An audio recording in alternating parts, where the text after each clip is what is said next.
Hi, village സ്പേസിലേക്ക് എല്ലാവർക്കും സ്വാഗതം. എല്ലാവർക്കും സുഖമല്ലേ? ഇപ്പം നിങ്ങൾ ഓർക്കുമായിരിക്കും, നമ്മുടെ പ്രിയപ്പെട്ട പ്രേക്ഷകർ ഓർക്കുമായിരിക്കും, ബുള്ളറ്റൊക്കെ ആയോന്ന്. സത്യത്തിൽ എനിക്ക് ബുള്ളറ്റ് ഓടിക്കാൻ അറിയത്തില്ല. ഇങ്ങനെ കയറി ഇരിക്കുന്നതെന്നല്ലാതെ ഞാൻ ഓടിച്ചിട്ടേ ഇല്ല. കാര്യം ഒന്നാമത്തെ കാര്യം, നമ്മുടെ എന്നെക്കാട്ടിലും ഒക്കെ എത്രയോ വെയിറ്റ് കൂടുതലുള്ള സാധനമാണ് ബുള്ളറ്റിന്. അതാണ് ഞാൻ ബുള്ളറ്റ് ഓടിക്കത്തില്ല. നമ്മുടെ ഒരു പഴയ ആക്റ്റീവ് ഉണ്ട്, അതാണ് നമ്മൾ യാത്ര ചെയ്തൊക്കെ. ഇത് എൻ്റെ മരുമോൻ്റെ വണ്ടിയാണ്. കുറേ ദിവസമായിട്ട് ഇവിടെ കൊണ്ട് വെച്ചിരിക്കുക. എന്താ കംപ്ലൈൻ്റ് ഉണ്ട്. ഇപ്പം കയറി കഴിഞ്ഞപ്പം മോൻ വീഡിയോ എടുത്തതാണ്. നല്ല രസമുണ്ട്. പക്ഷേ ഈ ബുള്ളറ്റ് ഓടിക്കുമ്പോഴത്തേക്കും നമ്മുടെ നാട്ടിലൊക്കെ പറയും നല്ല സൈസുള്ള ആൾക്കാർ അല്ലേ, അവരൊക്കെ ഇങ്ങനെ ഇരുന്ന് കഴിഞ്ഞാൽ നല്ല കയറ്റമായിരിക്കും പറക്കുന്ന കാണാനായിട്ട്. അയ്യോ ഇപ്പം പോയാനെ. നമ്മുടെ ഇന്നത്തെ ഐറ്റം ചെയ്യണ്ടേ? അപ്പം മോൻ താഴെ ക്യാമറയൊക്കെ ആയിട്ട് ഇവിടെ ഇരിക്കുന്നുണ്ട്, ഞാനിന്ന് കയറി ഇരുന്നുള്ളൂ. ഇന്നത്തെ ഐറ്റം നമുക്ക് ചെയ്യാം എന്നാ, ഒരു വ്യത്യസ്തമായ രീതിയിലുള്ള ഐറ്റം. വാ. ഇന്നത്തെ ഐറ്റം തുടങ്ങുന്നതിന് മുമ്പ് ഒന്ന് രണ്ട് കാര്യം പറഞ്ഞോട്ടെ. ഓരടിപ്പിക്കല്ലേ, ഷംല ഇവിടെ കാണുന്നില്ല, ഏതാന്നൊക്കെ പറഞ്ഞു.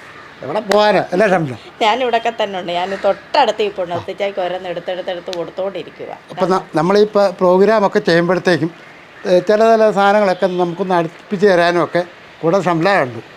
അപ്പം തീർച്ചയായിട്ടും ഞങ്ങൾ രണ്ടുപേരും കൂടിയാണ് ഈ ചാനലൊക്കെ നടത്തുകയും ചെയ്യുന്നതൊക്കെ.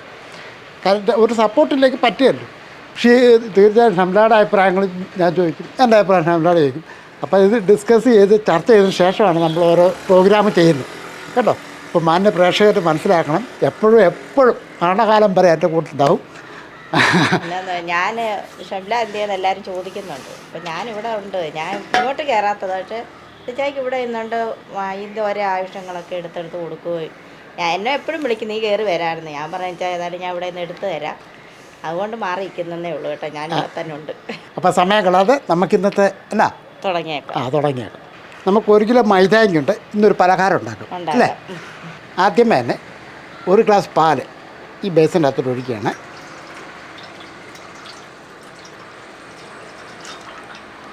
ഈ ഗ്ലാസിൻ്റെ അകത്തോട്ട് തന്നെ ഒരു 1/2 ഗ്ലാസ് വെള്ളം കൂടെ ഒഴിച്ച് വെക്കുകയാണ്. നമുക്കത് വേണ്ടി വന്നാൽ എടുക്കാനായിട്ടാണ്. ഒഴിക്കട്ടെ. ഒരു 1/4 ടീസ്പൂൺ അളവിൽ ഈസ്റ്റ് അങ്ങോട്ട് ഇട്ട് കൊടുക്കാം. 1 ടീസ്പൂൺ പഞ്ചസാര അവിടെ അങ്ങോട്ട് ഇട്ട് കൊടുക്കും. ഒരു 1/4 ടീസ്പൂണ് ഉപ്പ് പൊടിയും കൂടെ എൻ്റെ കൂട്ടത്തിൽ ഇട്ട് കൊടുക്കും. ഇളക്കി ശേഷം നല്ല പറഞ്ഞ് മിക്സ് ചെയ്ത്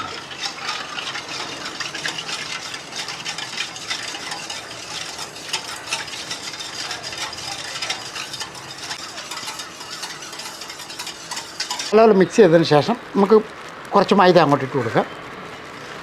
ഇളക്കി കൊടുക്കാം അല്ലേ.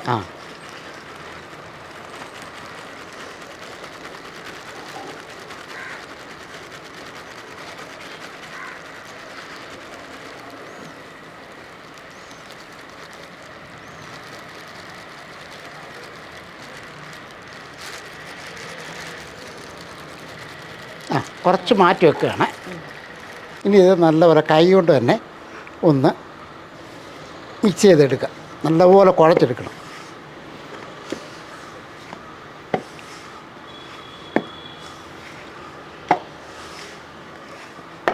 മൈദ എടുത്തതേ ഉള്ളൂ, ഗോതമ്പ് പൊടിയാണേലും എടുക്കാവുന്നതാണ്. മൈദ ആകുമ്പോൾ കുറച്ചുകൂടെ നല്ല ഇതായിട്ട് കിട്ടും. നോക്കട്ടെ. നേരത്തെ നമ്മൾ ഒരു 1/2 ഗ്ലാസ് വെള്ളം എടുത്ത് വെച്ചിട്ടുണ്ടായിരുന്നു. ഒരല്പം ഇങ്ങനെ കയ്യിലോട്ട് ഒഴിച്ച് ഇങ്ങനെ തളിച്ച് കൊടുക്കുക. കാര്യം വെള്ളം കൂടിപ്പോകണ്ട, എന്നാൽ കുറഞ്ഞും പോകരുത്.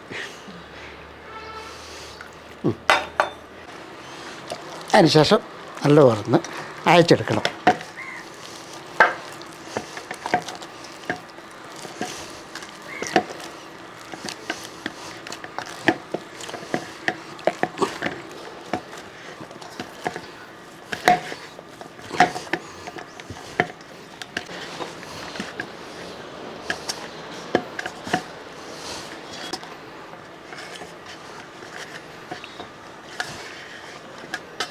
ഇപ്പോൾ മാവ് നല്ലപോലെ നമ്മൾ കുഴച്ചിട്ടുണ്ട്. ഏകദേശം ഒരു 750 ഗ്രാം ഉണ്ട് കേട്ടോ. കാക്കിലെ മാറ്റിയിട്ടുണ്ട് മൈദ. ഇപ്പോൾ 1 ഗ്ലാസ് പാലിനുള്ളത്, ഒരു 1/4 ഗ്ലാസ് വെള്ളത്തിനുള്ളത് മാത്രമേ എടുത്തിട്ടുള്ളൂ. ഇത് നമ്മളിതുപോലെ ബൗളിനകത്തോട്ട് വെക്കുകയാണ്. ഒരു കോട്ടൺ തുണിയും കൊണ്ട് ഒന്ന് നനച്ചിട്ടാണ് ഇതേപോലെ ഒന്ന് മൂടി വെക്കുന്നത്.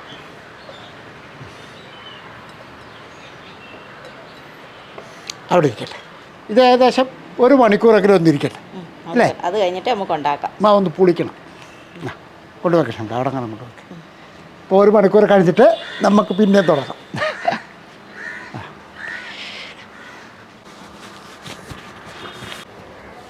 ഏകദേശം 1 മണിക്കൂറായെന്ന് തോന്നുന്നു അല്ലേ? 1 മണിക്കൂർ കഴിഞ്ഞ് അല്ലേ?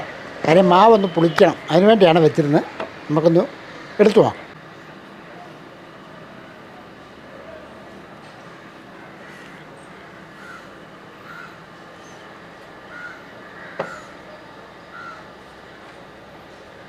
ഞാൻ എണ്ണ ഒന്നും തൂത്തിട്ടില്ല കേട്ടോ. മാവ് പൊളിച്ചതിൻ്റെ ആ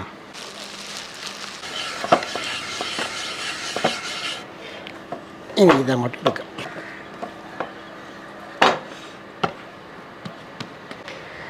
അങ്ങോട്ട് മുറിച്ചെടുക്കാം.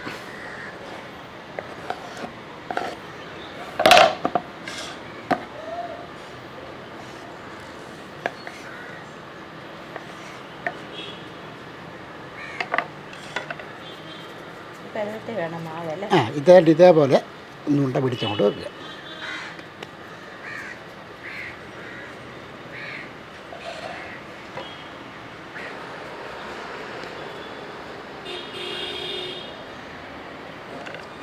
ഇതിപ്പോൾ ഇങ്ങനെ ഉണ്ട പിടിച്ചോണ്ടിരിക്കുമ്പോഴേ പൊറോട്ടയുടെ ഓർമ്മ ആ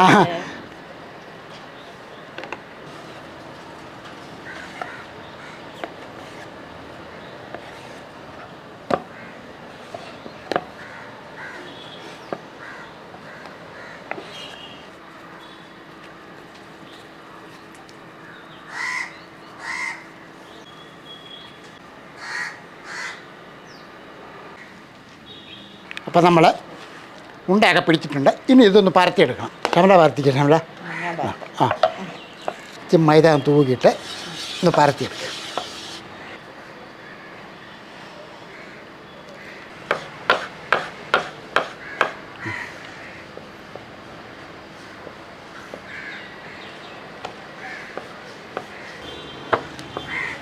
നല്ലപോലെ പരത്തി വെക്കെ. ഞാൻ അടുപ്പ് കത്തിക്കാവേ.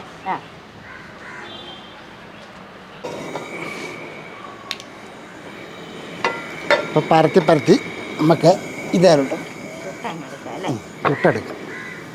ആദ്യത്തെ പരത്തിയിട്ടുണ്ട്. കല്ല് ചൂടായതിനു ശേഷം അങ്ങോട്ട് ഇട്ട് കൊടുക്കും.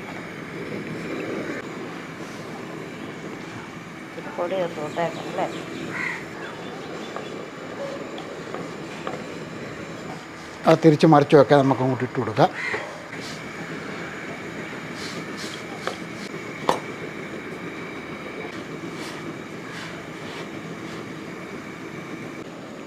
ഇങ്ങനെ പൊങ്ങി വരണം.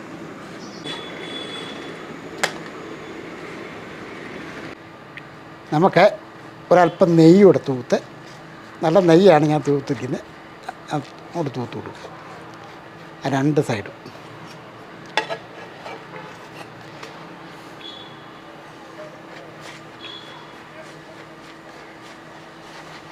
ഇത് റെഡിയായതിനു ശേഷം ഇതിങ്ങോട്ട് മാറ്റാം. ഇനി ഇതേപോലെ തന്നെ നമുക്കൊന്ന് ഇതുകൂടെ ചുട്ടെടുക്കാം.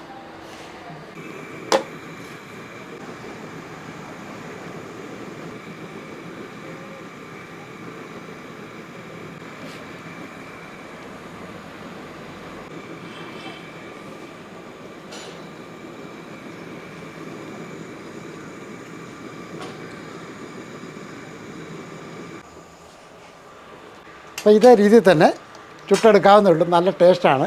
കാരണം 2 സൈഡ് ഇതുപോലെ പൊങ്ങിയ ശേഷം ഇച്ചിരി നെയ്യ് തൂത്തം കൊടുക്കണം. ഇതേപോലെ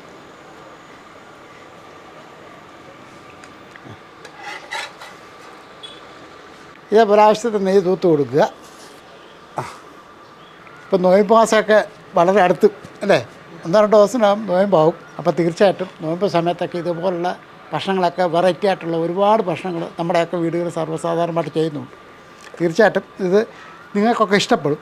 കാര്യം മട്ടൻ്റെ കൂടെ, ചിക്കൻ്റെ കൂടെ, ബീഫിൻ്റെ ഒക്കെ കൂടെ ഏത് കറിയുടെ കൂടെ കഴിക്കാൻ പറ്റിയ നല്ല ടേസ്റ്റി ആയിട്ടുള്ള ഒരു ഐറ്റമാണിത്. തീർച്ചയായിട്ടും വീട്ടിൽ തന്നെ ചെയ്ത് നോക്കാവുന്നേ ഉള്ളൂ. നല്ല ഒരു റിസൾട്ട് തന്നെ കിട്ടും. വേണ്ട 2 സൈഡ് നല്ലപോലെ പൊള്ളിച്ചെടുക്കാം.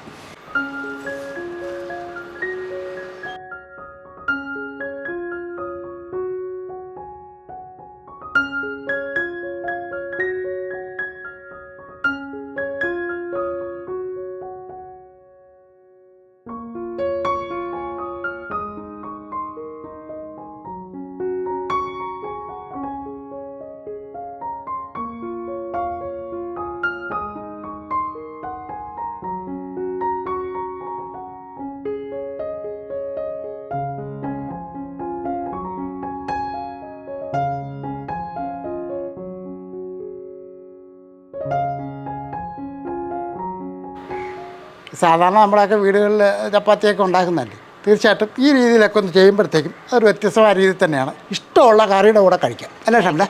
നല്ല രുചികരമായ ഒരു ചപ്പാത്തി അങ്ങനെ വേണം പറയാം. ഇത് മൈദായം കൊണ്ടുള്ളത്, മൈദായം കൊണ്ടുള്ള നല്ല രുചികരമായ ഒരു അപ്പമാണ് നമ്മൾ ഇന്ന് ഉണ്ടാക്കിയിരിക്കുന്നത്. നിങ്ങൾക്ക് ഇപ്പം ഞാൻ മൈദ ചേർത്തതിന് മാത്രമേ ഉള്ളൂ. നിങ്ങൾക്കത് ഗോതമ്പ് പൊടിയാണേലും ഇതേപോലെ ചെയ്തെടുക്കാം. ഏത് കറിയുടെ കൂടെ വേണമെങ്കിലും കഴിക്കാം അല്ലേ. ഈ ഒരു കാര്യം കൂടെ നമ്മുടെ ചാനൽ സബ്സ്ക്രൈബ് ചെയ്യാണ്ടെങ്കിൽ സബ്സ്ക്രൈബ് ചെയ്തേക്കാം, ലൈക്ക് ചെയ്യാനും ഷെയർ ചെയ്യാനും മറക്കല്ലേ. കൊടുത്ത ബെൽ ബട്ടനോട് മറക്കാതെ അമർത്തിയേക്കണം. വേറെ വീഡിയോ ആയിട്ട് പെട്ടെന്ന് വരാം. ബൈ.